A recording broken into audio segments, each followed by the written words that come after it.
Վարչապետ Նիկոլ Փաշինյանին, խնդրեմ մեծարգո վարչապետ։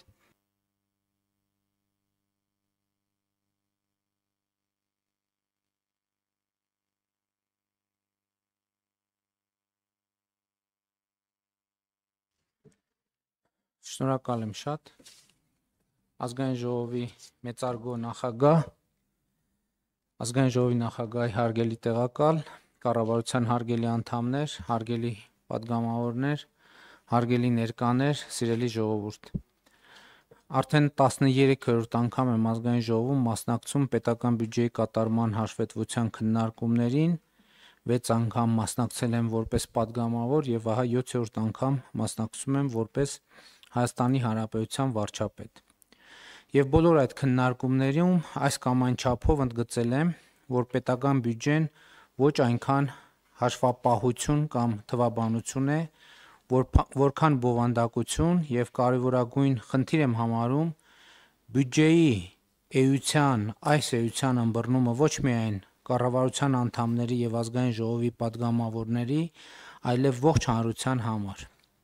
Բյուջեն նաև թվային տեքստ է, որը պատմում է մեր իրականության, մեր հաջողությունների ու ձախողումների, մեր մարտահրավերների ու հնարավորությունների մասին։ Ու կարևոր է, որ մենք բյուջեի թվերը կարողանանք թարգմանել եւ դարձնել բովանդակային տեքստ եւ բովանդակային տեքստերը կարողանանք արտահայտել թվային ձևով։ 2024 թվականի պետական բյուջեի եկամուտները կազմել են 2 տրիլիոն 579 միլիարդ 200 միլիոն դրամ։ Սա նշանակում է, որ մենք բոլորս մեր աշխատանքով այսքան գումար ենք տվել, բերել, փոխանցել պետական բյուջե, որը մեր երկրի ընտանեկան բյուջեն է։ Այս թիվը արտահայտում է մեր բոլորի աշխատանքի արդյունքը։ Վարչապետ, կառավարություն, ազգային ժողով, կառավարությանը ենթակա մարմիններ, բայց նաև քաղաքացիներ, խոսքը բոլոր առանց բացառության բոլոր քաղաքացիների մասին է։ 2024 թվականին նրանց մի մասը չի աշխատել, մյուս մասը աշխատել է։ Իդեպ ասեմ, որ 2024 թվականի նոյեմբերին Հայաստանի Հանրապետության բոլոր ժամանակների գրանցված եւ աշխատավարձով ապահովված աշխատատեղերի բացարձակ ռեկորդ է սահմանվել։ 2024 թվականի նոյեմբերին գրանցվել է 782.832 աշխատատեղ, որը 192.613-ով կամ 32%-ով ավել է 2018 թվականի նոյեմբերի ցուցանիշից։ Այս տարվա ապրիլին, սակայն, արդեն գրանցվել է աշխատավարձերով ապահովված աշխատատեղերի նոր պատմական ռեկորդ՝ 783.547, որը 2018 թվականի ապրիլի նկատմամբ ավել է 242.119-ով կամ 44.7%-ով։ Այսինքն այս պահին արդեն լիարժեք ամփոփված մեր վերջին տվյալն է սա։ Մայիսի տվյալները դեռ ամփոփված չեն։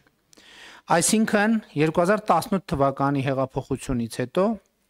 Հայաստանում ստեղծվել է 242.119 աշխատատեղ։ Ընդ որում աշխատավարձով ապահովված եւ կարեւոր եմ համարում ասել, որ ես գիտեմ, որ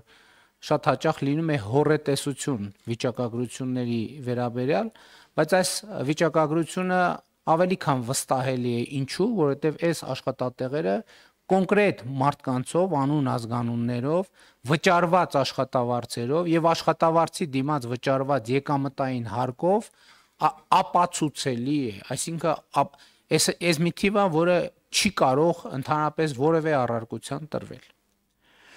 2018 թվականի ապրիլին Հայաստանում միջին աշխատավարձը եղել է 173.996 դրամ։ 2025 թվականի ապրիլին 304.992 դրամ։ Միջին աշխատավարձի աճը կազմել է 130.000 դրամ կամ 75%։ 2018 թվականի ապրիլը 2025 թվականի ապրիլի նկատմամբ։ Նույն ժամանակահատվածում հանրագումարային գնաճը, կուտակային գնաճը կազմել է 25%։ Սա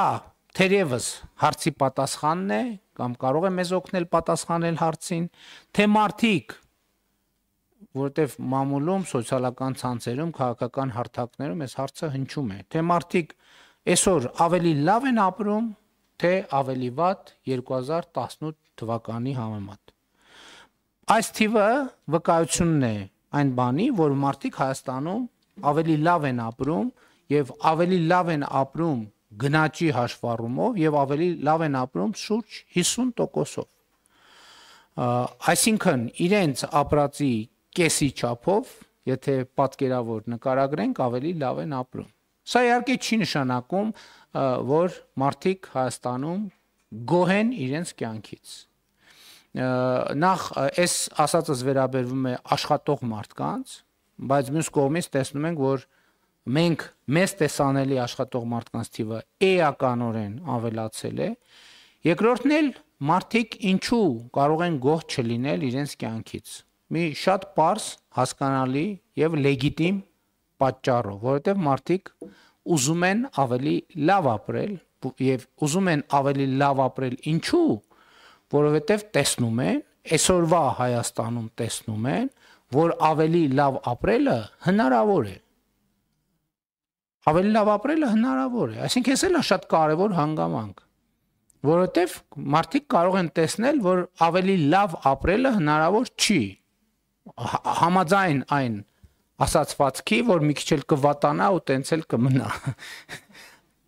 Փաստորեն հիմա այս տրամաբանությունը որոշակի փոփոխություն է կրել, մարդիկ չեն ուզում, որ մի քիչ վատանա ու տենց մնա, այս մեր թվաբանությունը ապացուցելու ցույց է տալիս, որ լավացել է, բայց եւ քաղաքացիները եւ կառավարությունը եւ ազգային ժողովի մեծամասնությունը առավել եւս լեգիտիմ կերպով համարում են, որ այնքան չի լավացել, որ մենք գոհ լինենք այդ լավացման աստիճանից։ Եվ հետեւաբար մեր խնդիրը ոչ միայն այս թվաբանության աճը ապահովելն է, այլև գոհունակություն ապահովելն է, որը շատ մասշտաբային խնդիր է, որին ավելի ուշ կանդրադառնամ։ Բայց ուզում եմ ընդգծել նաև մի փոքր առաջ անցնելով, որ այդ գոհունակության ընկալումը շատ ուղիղ կապ ունի պետական բյուջեի մեր ընկալումների հետ։ Այսինքն ապրելուց կյանքից գոհ լինելը կապ ունի պետական բյուջեի մեր ընկալումների եւ պետական բյուջեի հետ։ Բայց մինչ այդ մեկ ուրիշ թիվ էլ մեջբերեմ։ 2025 թվականի ապրիլի ընդհանուր բոլոր աշխատողների աշխատավարձի ֆոնդը համախառն կազմել է 238 միլիարդ 975 միլիոն դրամ։ 2025 թվականի ապրիլին 238 միլիարդ 975 միլիոն դրամ։ 2018 թվականի ապրիլին, խնդրում եմ թվերին ուշադրություն դարձրեք, 94 միլիարդ 206 միլիոն դրամ։ Սա կրկնում եմ բոլոր աշխատողների, բոլոր գրանցված աշխատավարձն է եւ այս թիվը 2025 թվականի ապրիլին 2018 թվականի ապրիլի նկատմամբ աճել է 144 միլիարդ դրամով կամ խնդրում եմ ուշադրություն 153%-ով։ Այսինքն Հայաստանի Հանրապետությունում գրանցված աշխատավարձային ֆոնդը 2025 թվականի ապրիլի դրությամբ ավելի քան կրկնապատկվել է 2.5 անգամ ավելացել է 2018 թվականի ապրիլի համեմատ։ Այս թիվը դժվար է նույնիսկ մեկնաբանել։ Ես օրինակ մտածում եմ ինչ մեկնաբանեմ, ինչ մեկնաբանություն տամ ես այս թվին, այս տարբերությունը շատի ու քչի մասին չի ամենևին, որովհետև սա մի դեպք չի, որ ասենք, տեսեք, այն ժամանակ քիչ է եղել, հիմա շատ է։ Սա տարբերությունը պետության եւ չպետության միջև։ Մենք չենք կարող այս թվերը համեմատել, ասել, գիտեք, տեսեք, թիվը այն ժամանակ ինչքան քիչ է եղել, հիմա ինչքան շատ է, որովհետև սա այդ կատեգորիայի եւ այդ հարթության մասին չի։ Սա պետության ու չպետության մասին է։ Վերադառնալով 238 միլիարդ 975 միլիոն դրամ աշխատավարձի ֆոնդին չեմ ժխտի, որ այստեղ մտնում են թե այն մարդկանց աշխատավարձերը, ովքեր ստանում են 3-ից 4 միլիոն կամ նույնիսկ ավել աշխատավարձ, թե այն մարդկանց աշխատավարձերը, ովքեր ստանում են 80,000 դրամ աշխատավարձ։ Նաև նրանցը, ովքեր աշխատում են կես կամ 1/4 դրույքով եւ ստանում են, ասենք, ավելի քիչ։ Այսինքն այս բոլոր աշխատավարձերի հարագումարն է։ Եվ այս կապակցությամբ պիտի անեմ մի հայտարարություն, որը չեմ բացառում, որ կդառնա, ինչպես ասում են, աղմկոտ։ Իսկ հայտարարությունը հետեւյալն է. բարձր աշխատավարձ հիմնականում մոտավորապես հայտարարությունը հետեւյալն է. բարձր աշխատավարձ հիմնականում 80-90%-ով ստանում են նրանք, ովքեր մրցունակ կրթություն են ստացել։ Ցածր աշխատավարձ մոտավորապես 80-90%-ով ստանում են նրանք, ովքեր չեն ստացել մրցունակ կրթություն։ Ինչու եմ ասում 80-90 եւ ոչ 100%, որովհետեւ մեծ է հավանականությունը կամ կա հավանականություն, որ 10-20%-ը կարող են բարձր աշխատավարձ ստանալ ոչ թե կրթության, այլ ուրիշ գործոնների հաշվին։ Եվ 10-20%-ը կարող են ցածր աշխատավարձ ստանալ ոչ թե ոչ մրցունակ կրթության, այլ ուրիշ գործոնների պատճառով։ Ներառյալ անարդարությունը, կարգավորումները եւ այլն եւ այդպես շարունակ։ Բայց ես որևէ կերպ հնարավոր չեմ համարում, որ այդ շեղումը ավելին լինի 10, մաքսիմում 20%-ից։ Եվ հետեւաբար ուզում եմ ընդգծել 80-90%-ով բարձր աշխատավարձ ստանում են նրանք, ովքեր ստացել են մրցունակ կրթություն, եւ 80-90%-ով ցածր աշխատավարձ ստանում են նրանք, ովքեր չեն ստացել մրցունակ կրթություն։ Իհարկե, այս ընկալումը չի կարող վերաբերվել սոցիալական հատուկ խմբերին, որոնք բոլորովին ուրիշ պայմաններում են։ Ահա վերնշված գործոնն է պատճառը, որ այդ 80-90%-ի մասին հիշատակումը, որ կրթության ոլորտի բարեփոխումները այնքան կարևոր են մեզ համար։ Կառավարությունում տեղի ունեցած քննարկումների արդյունքում մենք որոշել ենք, որ հանրակրթական մեր դպրոցներում մեր աշակերտներին հենց այս ուղերձը պետք է տանք։ Պետք է նրանց ուղիղ եւ աներկբա ասենք. Սիրելի երեխաներ, լավ սովորեք, որ լավ ապրեք։ Այս համատեքստում սակայն մենք պետք է ընդլայնենք լավ ապրելու մասին մեր պատկերացումների շրջանակը եւ ճշգրտենք այդ շրջանակը։ Ինչ է նշանակում լավ ապրել։ Իհարկե անհատական մակարդակով յուրաքանչյուր քաղաքացի, յուրաքանչյուր անհատ ինքն է որոշում, թե ինչ է նշանակում լավ ապրել։ Դիոգենես օրինակ ապրում էր տակառի մեջ, որովհետև համարում էր, որ դա է կյանքի կատարյալ ձևը, բայց սա էլ առանձնահատուկ դեպքերն են եւ կարծում եմ, որ մենք պետք է ձևակերպենք լավ ապրել ինչ է նշանակում եւ քանի որ մեր կառավարության խոսույթում մարդու երջանկությունը առանձնահատուկ տեղ է զբաղեցնում, կարծում եմ պետք է նաեւ ձևակերպել ինչ է նշանակում լավ ապրել լինում է նշանակում եմ կարծիքով լինել երջանիկ, իսկ երբ է անհատը երջանիկ։ Իմ կարծիքով անհատը երջանիկ է, երբ ազատ է, պաշտպանված է, առողջ է, ստեղծագործ է, ունի սոցիալական միջավայր, սիրված աշխատանք, որի վաստակով հասանելիություն առողջ սննդին, առողջ ապրելակերպին, անհրաժեշտ կենցաղային պայմանների, պարբերաբար ճամփորդում է, սիրված է, հարգված է, հաղորդակից է հոգևոր կյանքին եւ կամ մշակույթին։ Հետևաբար, բայց ինչի համար եմ այս ամեն ինչը ասում պետական բյուջեի կատարման հաշվետվության քննարկումների ժամանակ։ Ուզում եմ ասել, հարգելի գործընկերներ, եւ ասում եմ ի պատասխան նաեւ այն հարցի, թե որը շատ երկար ժամանակ, այսինքն առնվազն 2018 թվականից հնչում է, թե ինչ է երջանկությունը, կառավարությունը ոնց է ապահովելու երջանկությունը եւ այլն եւ այդպես շարունակ։ Այս ձևակերպումները տվեցի հետեւյալ հետևությունը անելու համար։ Երջանկությունը, հարգելի գործընկերներ, պետական բյուջեի ծախսային ուղղություն է եւ ծախսային հոդվածների որոշակի տրամաբանությունը։ Երջանկությունը, Հայաստանի քաղաքացիների երջանկությունը, Հայաստանի Հանրապետության պետական բյուջեի ծախսային հոդվածների որոշակի ուղղություն է եւ որոշակի տրամաբանություն է։ Փորձեմ հիմնավորել։ Ասացի, որ մարդը երջանիկ է, երբ որ ազատ է։ Ազատությունը նշանակում է ժողովրդավարություն, ազատությունը նշանակում է օրենքի գերակայություն, ազատությունը նշանակում է իրավունքի պաշտպանություն եւ դրանք բոլորը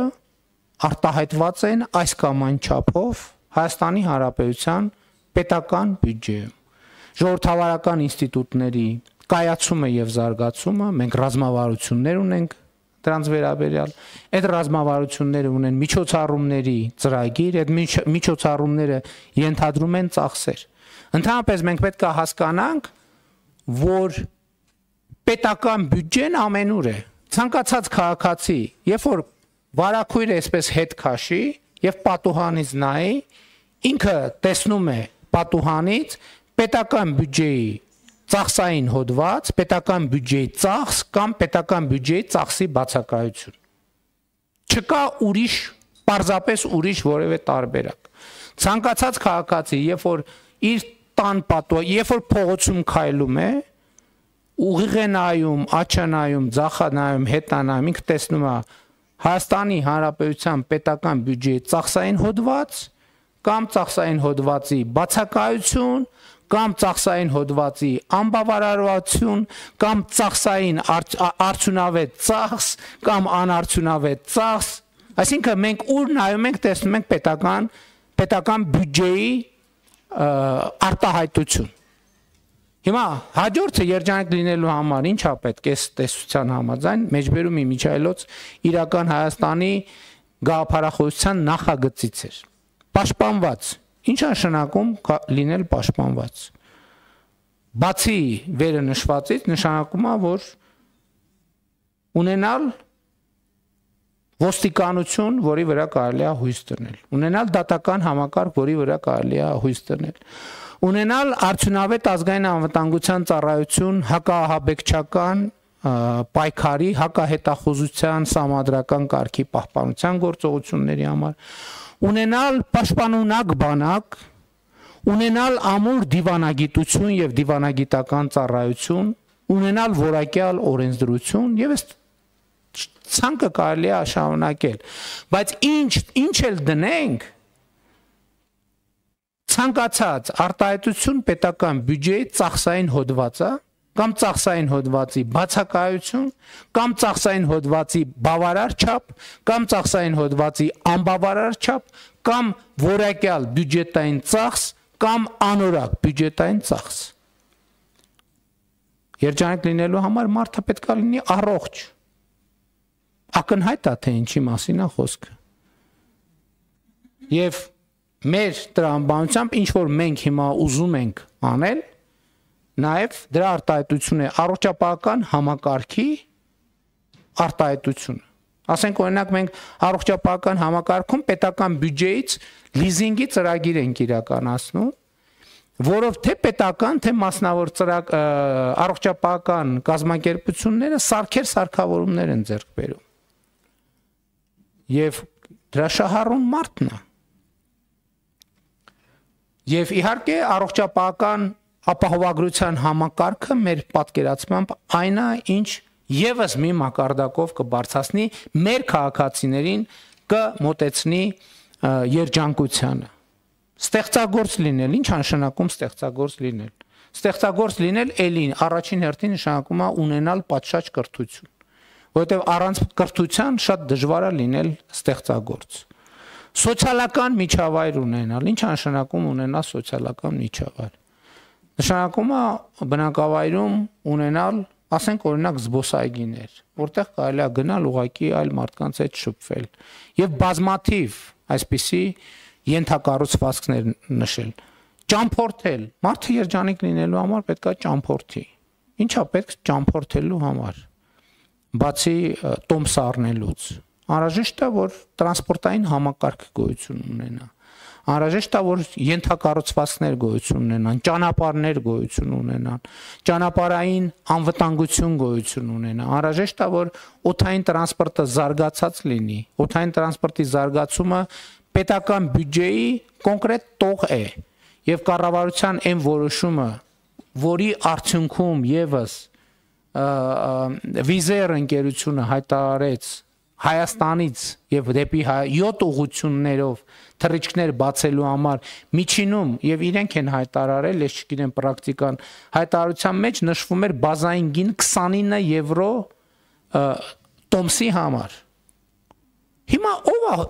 Հիմա հարգելի գործընկերներ, հասկանում եք, Հայաստանի Հանրապետությունում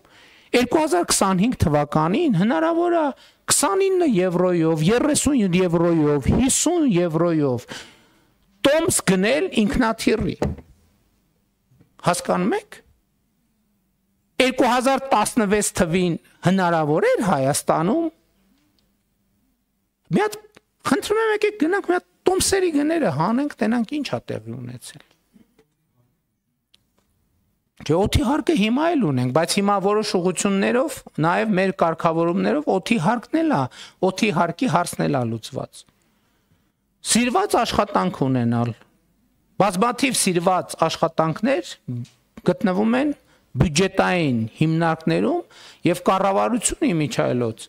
բարձր տեխնոլոգիաների ոլորտում, այլ ոլորտներում աշխատատեղերի բացման